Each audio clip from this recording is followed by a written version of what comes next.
Assalamualaikum warahmatullahi wabarakatuh. Alhamdulillahirabbil alamin.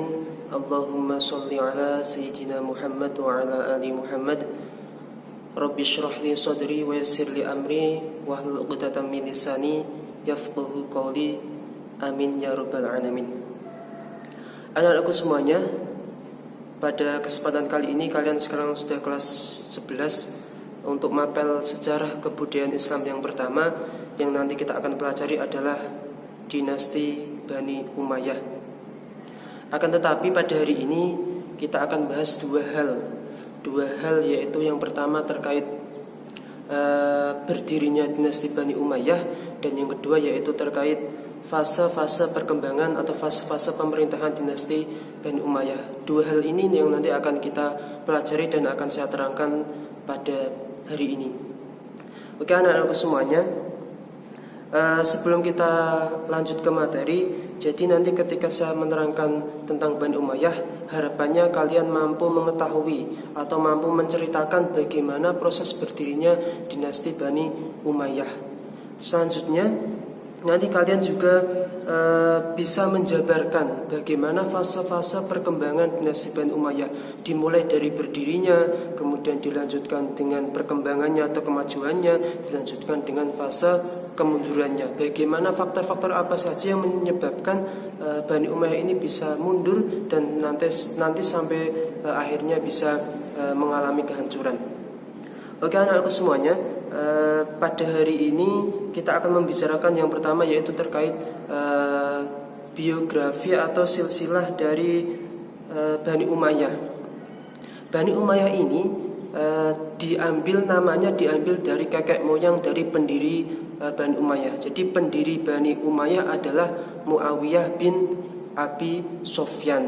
Nah, Muawiyah bin Abi Sufyan ini itu adalah keturunan dari Umayyah. Kalau kita lihat silsilahnya, yaitu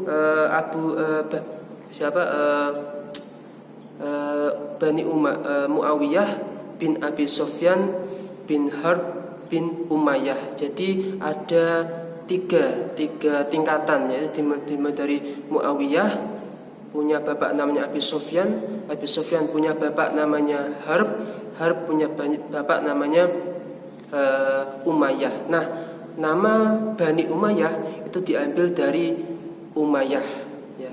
Nanti Umayyah ini juga punya anak, nanti diteruskan ke Utsman bin Affan. Jadi Muawiyah dan Utsman itu punya tali saudara, jadi punya kekerabatan dalam kekeluargaan. Oke, selanjutnya yang perlu kalian ketahui adalah Muawiyah bin Abi Sufyan ini adalah salah satu tokoh yang sangat berpengaruh pada masanya. Jadi saya akan membagi menjadi dua. Yang pertama, pada masa Nabi Muhammad itu Muawiyah pernah mengikuti Nabi, ikut berserta dalam perang Hunain. Nah, perang Hunain, jadi pernah memberikan kontribusi bagi Rasulullah. Selain itu, yang paling penting adalah Muawiyah bin Abi Sufyan ini adalah salah satu penulis wahyu. Jadi ketika Nabi Muhammad menerima wahyu dari Allah, kemudian ia sampaikan ke sahabatnya. Nah, salah satunya adalah Muawiyah bin Abi Sufyan, ini adalah yang menuliskan wahyu di pelepah kurma ataupun di di kulit-kulit, sehingga bisa diteruskan nanti ke sahabat-sahabatnya. Kemudian pada masa Khulafaur Rasyidin, termasuk Abu Bakar, Umar, Utsman dan Ali, Muawiyah bin Abi Sufyan itu menjabat menjadi gubernur Syam. Pada masa Abu Bakar ia menjadi gubernur Syam, pada masa Umar bin Khattab dia menjadi gubernur Syam, pada masa Utsman bin Affan dia menjadi gubernur Syam, dan pada masa Ali bin Abi Thalib dia menjadi gubernur Syam. Yang nantinya pada masa Ali ini terjadi konflik antara Muawiyah dan Ali. Karena apa? Karena Muawiyah yang pertama yaitu tidak terima terhadap Ali karena dia diturunkan dari masa jabatannya. Karena Muawiyah ini kan adalah saudaranya Utsman bin Affan. Sedangkan pada masa Ali, semua pemerintahan atau semua pejabat yang termasuk dari keluarga Ali harus diturunkan karena Ali menganggap bahwa itu tidak baik demi kelangsungan pemerintahan Khulafaur Rasyidin pada masa Ali bin Abi Thalib. Kemudian ya, sampai sini paham ya terkait dari kontribusi Muawiyah bin Abi Sufyan dalam dunia Islam. Kemudian kita akan membicarakan tentang bagaimana proses berdirinya Bani Umayyah. Bani Umayyah itu berdiri dimulai dari konflik dimulai dari terbunuhnya Utsman. Ketika terbunuhnya Utsman bin Affan oleh seseorang, oleh masyarakatnya, karena Utsman itu dibunuh, kemudian Ali bin Abi Thalib menjabat menjadi khalifah. Akan tetapi pada masa Ali, pembunuh Utsman bin Affan ini tidak pernah diusut, tidak pernah diadili, sehingga dua orang, yaitu Aisyah istri Rasulullah yang lagunya pernah tenar itu, kemudian yang kedua yaitu Muawiyah bin Abi Sufyan, keduanya ini merasa tidak terima. Karena apa? Karena pembunuh Utsman tidak pernah diusut. Yang nanti pada masa Aisyah terjadi perang Jamal atau perang unta. Nah, pada masa Muawiyah terjadi perang Siffin. Nah, kita kembali lagi ke Muawiyah ya. Ketika Ali bin Abi Thalib tidak mengusut pembunuh Utsman, maka Muawiyah melakukan istilahnya tidak terima, melakukan pemberontakan terhadap Ali bin Abi Thalib, istilahnya membangkang. Nah, ketika proses membangkang ini, Ali menganggap bahwasanya Muawiyah adalah pemberontak pemerintahan. Jadi kalau dibiarkan, nanti Muawiyah ini akan mengakibatkan bisa menghancurkan kekuasaan Khulafaur Rasyidin. Makanya dia diperangi sehingga terjadilah perang Siffin. Ya, sampai sini paham ya. Jadi perang Siffin adalah perang antara Muawiyah dan Ali bin Abi Thalib. Kemudian ketika terjadi perang Siffin, yang menang siapa Pak? Yang menang hampir menangnya adalah Ali bin Abi Thalib. Akan tetapi karena Muawiyah ini siasat politiknya luar biasa, dia ingin mengadakan perdamaian, sehingga terjadilah tahkim atau arbitrase, yaitu perdamaian antara Muawiyah bin Abi Sufyan dengan Ali bin Abi Thalib. Jadi itu siasat politik dari Muawiyah bin Abi Sufyan. Ketika terjadi arbitrase, apa isinya Pak? Isinya adalah semuanya sepakat menurunkan Ali dan Muawiyah. Ali turun dari Khalifah Rasyidin dan Muawiyah turun dari gubernur Syam. Jadi keduanya sama-sama turun. Sampai sini paham ya. Jadi ketika terjadi arbitrase, tidak ada posisi kekuasaan, semuanya sama. Kemudian masing-masing diberi kesempatan untuk berpidato. Yang Muawiyah dipimpin oleh Amr bin Ash, yang Ali bin Abi Thalib diwakili oleh Abu Musa al-Asy'ari. Nah, sampai sini paham ya. Ketika Abu Musa al-Asy'ari ini berpidato di hadapan semua anggota perangnya tadi setelah berdamai, dia berpidato bahwasanya hari ini kami mengumumkan bahwasanya Ali bin Abi Thalib turun dari kepemimpinan khalifah. Jadi otomatis ini sudah diturunkan oleh kelompoknya Ali sendiri. Kemudian karena siasat, sekali lagi Muawiyah siasat politiknya pintar luar biasa, ya, ia bersama Abu Musa al-Asy'ari bersama Amr bin Ash berdiri di hadapan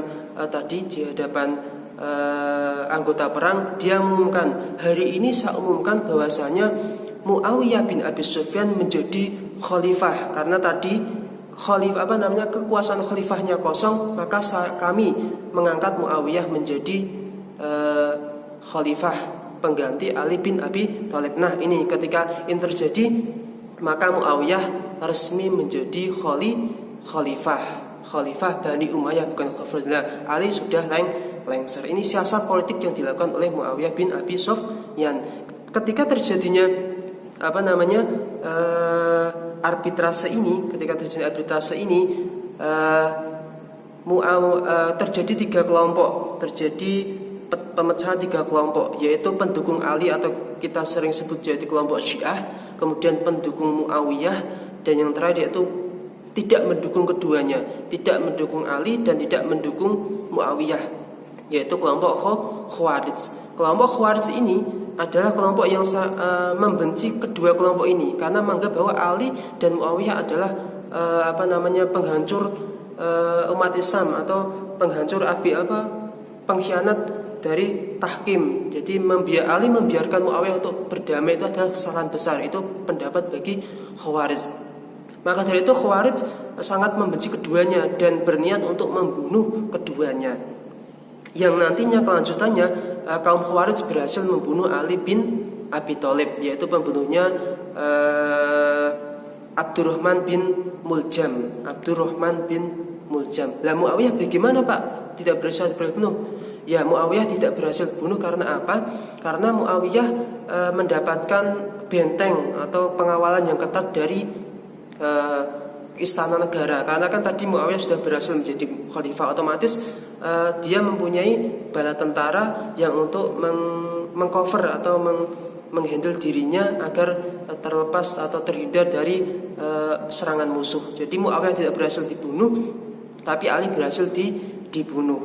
Nah, jadi otomatis Muawiyah resmi dan berlenggang menjadi khalifah Bani Umayyah yang pertama. Akan tetapi ada beberapa, tidak semua wilayah mendukung Muawiyah. Ada kelompok Madinah yang membaiat Hasan bin Ali, putra dari Ali bin Abi Thalib, untuk menjadi khalifah.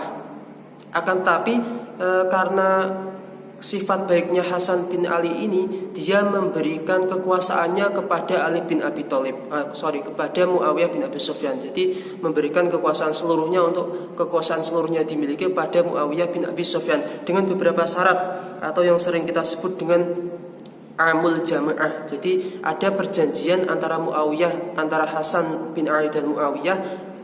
Sebagai syarat Hasan bin Ali menyerahkan kekuasaan Madinah kepada Muawiyah. Yang perjanjian ini kita sering sebut dengan Amul Jamaah.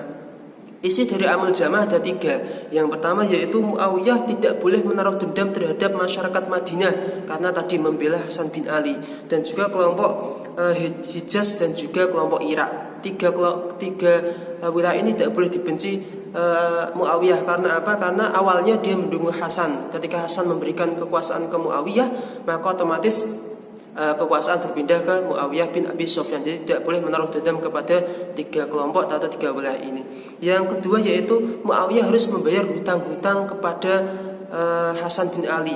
Jadi seluruh hutang-hutang antara Muawiyah dan Hasan harus dibayar dengan pajak pemerintahan.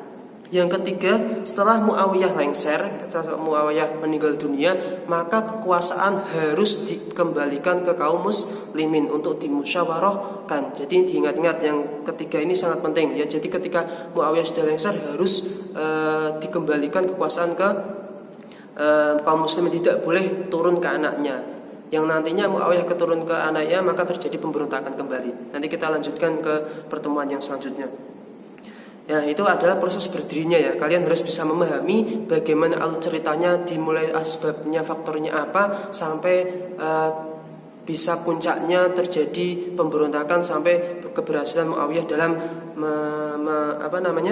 menjadi khalifah Bani Umayyah yang pertama. Kemudian fase-fase pemerintahan Bani Umayyah itu ada 3. Ya, ada fase berdirinya, kemudian ada fase kemajuannya, ada fase kemundurannya. Fase berdirinya Bani Umayyah itu dimulai dari Muawiyah bin Abi Sufyan. Ketika Muawiyah bin Abi Sufyan itu hadir di dalam kancah perpolitikan Bani Umayyah, maka otomatis itu adalah awal dari fase Bani Umayyah. Sampai mana Pak? Sampai nanti pemerintahan Walid bin Abdul Malik. Ya, ada beberapa khalifah yang nanti termasuk khalifah dalam fase perkembangan, yaitu dimulai dari Muawiyah bin Abi Sufyan sampai Walid bin Abdul Malik. Oke ya, sampai sini paham ya. Yang kedua ada fase kemajuan. Fase kemajuan adalah fase di mana Bani Umayyah mengalami puncaknya, jadi mendapatkan prestasi-prestasi yang luar biasa. Itu terjadi pada masanya Sulaiman bin Abdul Malik sampai khalifah yang terkenal yaitu Umar bin Abdul Aziz, atau sering disebut atau sering dijuluki sebagai Umar II atau Khulafaur Rasyidin yang kelima, karena sikap dan prestasinya yang luar biasa pada masa Umayyah. Jadi puncaknya, kalau kita puncaknya itu pada masa Umar bin Abdul Aziz. Itu fase perkembangan Bani Umayyah. Kemudian fase kemundurannya itu terjadi setelah pada masanya Yazid bin Abdul Malik. Yazid bin Abdul Malik itu dianggap tidak bisa mengendalikan pemerintahan. Karena apa? Karena dia diangkat menjadi khalifah itu masih kecil, 10 tahun, umur 10 tahun sudah diangkat menjadi khalifah. Sedangkan pemerintahannya semua dikendalikan oleh pembantu ayahnya. Jadi dia hanya sebagai simbolis saja. Semua pemerintahan dikuasai oleh pembantu ayahnya yang sudah meninggal itu. Ayahnya maksudnya meninggal. Jadi pembantunya membantu anaknya yaitu Yazid bin Abdul Malik untuk menjalankan pemerintahan, sehingga nanti didominasi oleh pembantu ayahnya ini, yang nantinya sebagai cikal bakal kehancuran kelemahan dari Bani Umayyah, yang puncaknya terjadi pada masa Marwan bin Muhammad, khalifah terakhir yang nanti terbunuh oleh kelompok Bani Abbasiyah. Oke ya, silahkan, ini ada 3 fase: fase berdirinya, fase kemajuan, dan fase kemunduran. Silahkan nanti kalian bisa memahami video ini, kemudian bisa mengaplikasikannya atau mengambil pelajaran dari video ini. Atas perhatiannya terima kasih. Sampai berjumpa di video ataupun di pertemuan selanjutnya.